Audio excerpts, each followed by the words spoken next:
Hello, welcome back.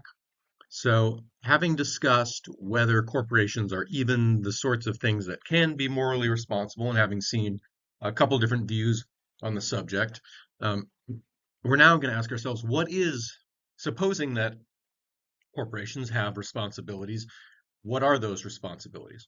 And we're going to start with an article by Milton Friedman, very well known name in the world of politics and economics. And he's going to argue that the only responsibility of a business is to create profit for its shareholders, right? And beyond that, uh, there is no responsibility. So usually, when we think about social responsibility with respect to corporations, we think of this as a duty that corporations have in addition to, or even in contrast to, um, their primary motivation in making profits. Usually, when someone starts a company, it's because they want to make money. That's assumed. But then when we talk about social responsibility, people often say, but in addition to that, you need to do things like care for your employees, make sure that they have health insurance or whatever, protect the environment, make sure you're not polluting the environment while making profits, fighting discrimination in hiring, and so on. Friedman is going to argue that piling these responsibilities on top of a business is basically socialism, which he takes to be a bad word. Um, and so he said, here's a quote from him. He says, businessmen who talk this way, and by talking this way, he means talking about additional responsibilities in addition to making profit. It says people who talk this way are unwitting puppets of the intellectual forces that have been undermining the basis of a free society these past decades. So, Milton Friedman's writing in a time, during the Cold War when the fight against communism or against socialism, there was two sides. Um, I think people's intellectual horizons are broader these days. There's certainly a lot of people that are still very much opposed to socialism, um, but at least uh, in a class like this, uh, in a philosophy class, it's an open question whether socialism is bad. If it is, then just calling um, social responsibility for businesses socialist uh, would be a condemnation, but we can't assume it at the outset. So, where do the responsibilities of a business lie? It's again, this we spent a lot of time on this, but Friedman sort of goes over this territory as well. It's not immediately obvious that a business is the sort of thing that could have any responsibilities at all. So, certainly people have moral responsibilities. That's assumed in this debate. They're the sorts of things that have a moral status, or worthy of praise and blame, can reflect on their actions, form intentions, all the stuff we talked about.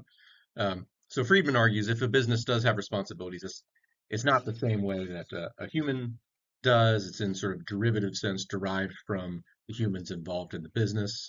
Um, so he takes a stand that we now see as controversial. You could have a different stand, but he assumes that whatever responsibility we're talking about when we mean a business, he says that must be sort of metaphorical, and we're really talking about the responsibilities of the executives running the business, right? So that's his stance. We've seen different people with different stances on that issue. So let's assume that when we talk about corporate moral responsibility, we're really talking about the responsibilities of the executives of a corporation. Um, what responsibilities might they have?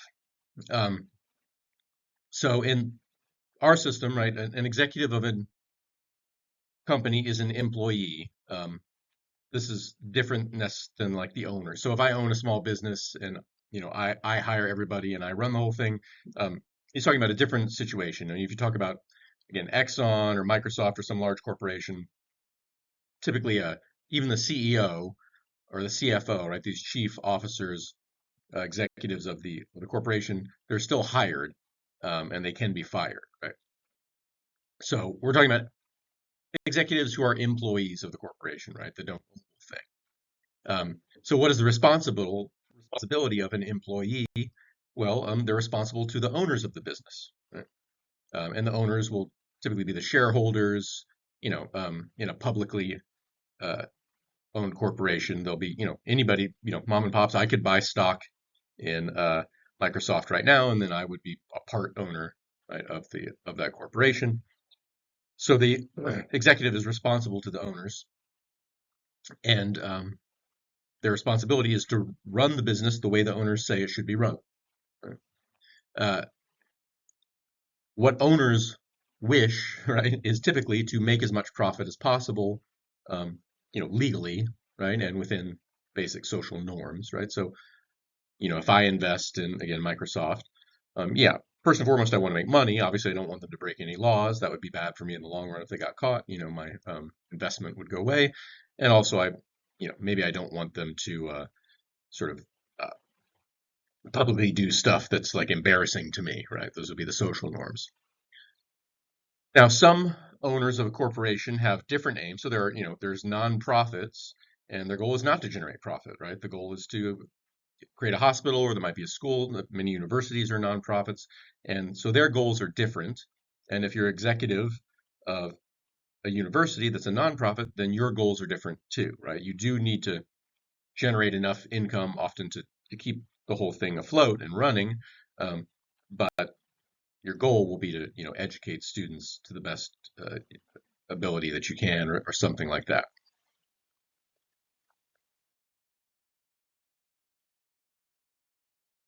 So again, with continuing with the responsibilities of executives, executives have personal lives, and they will certainly have responsibilities there to their spouses and their children and so on.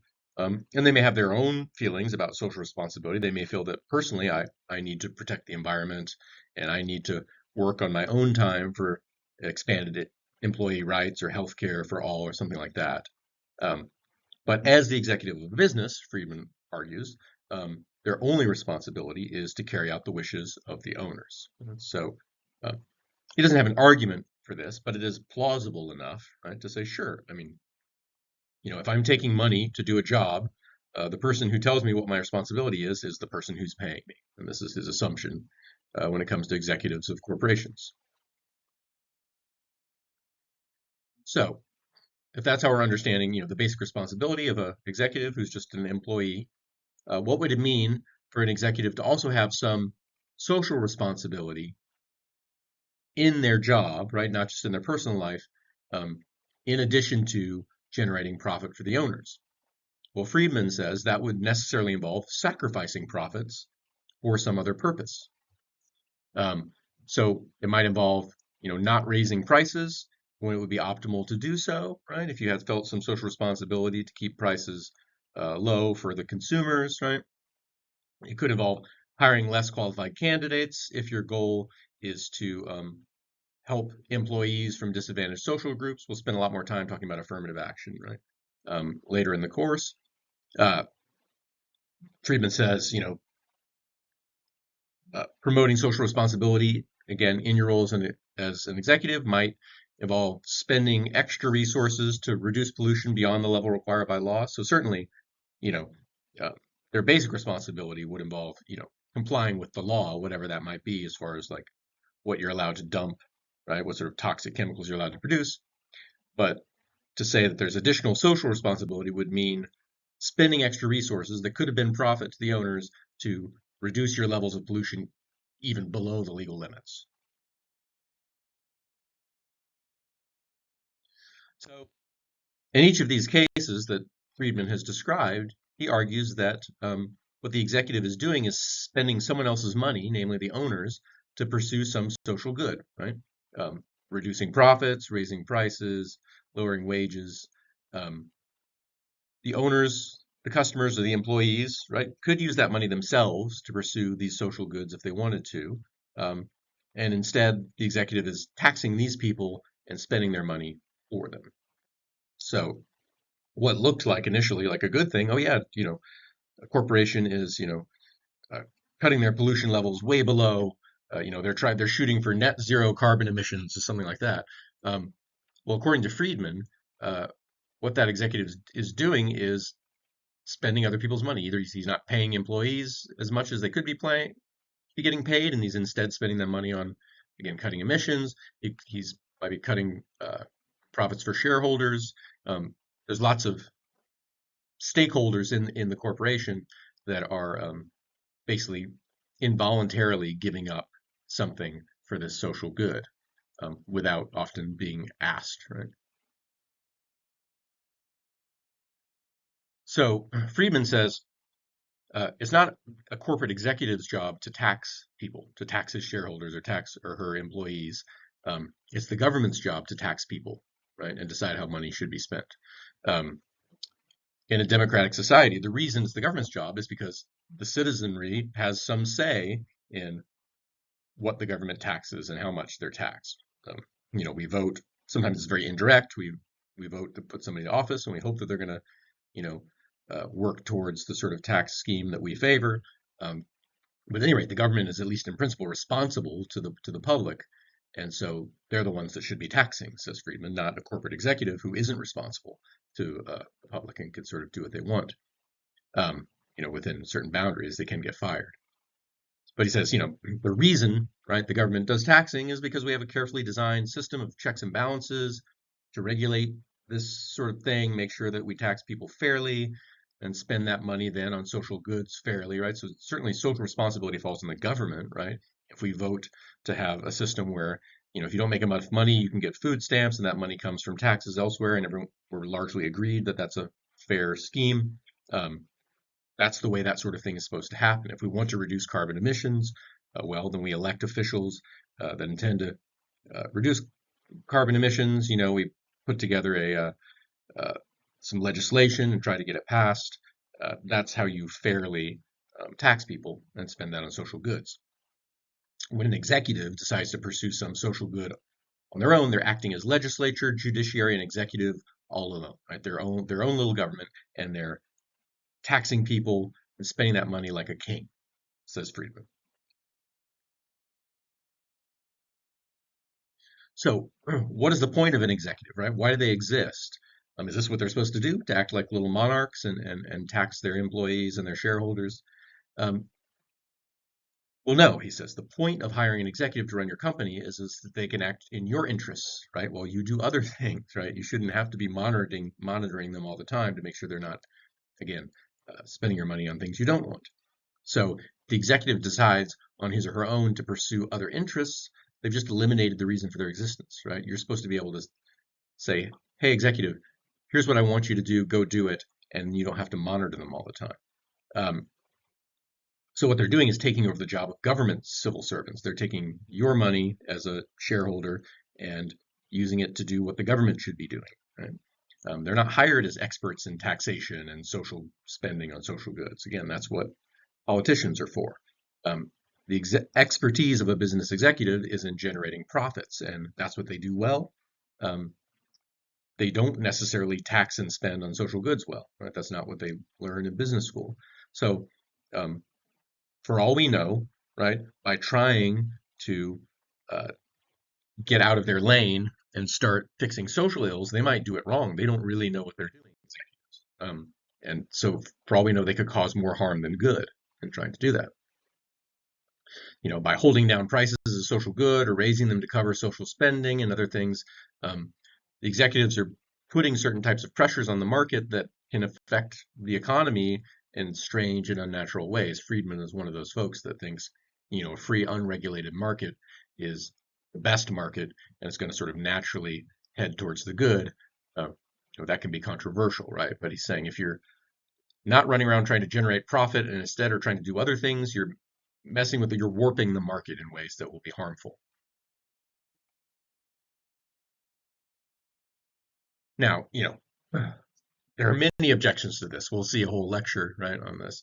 Um, but one objection that Friedman considers is that, some social problems are so urgent that we have to work a little bit faster than the government. The government does work when it's working well to fix social ills, but it's a slow machine. Democracy is slow.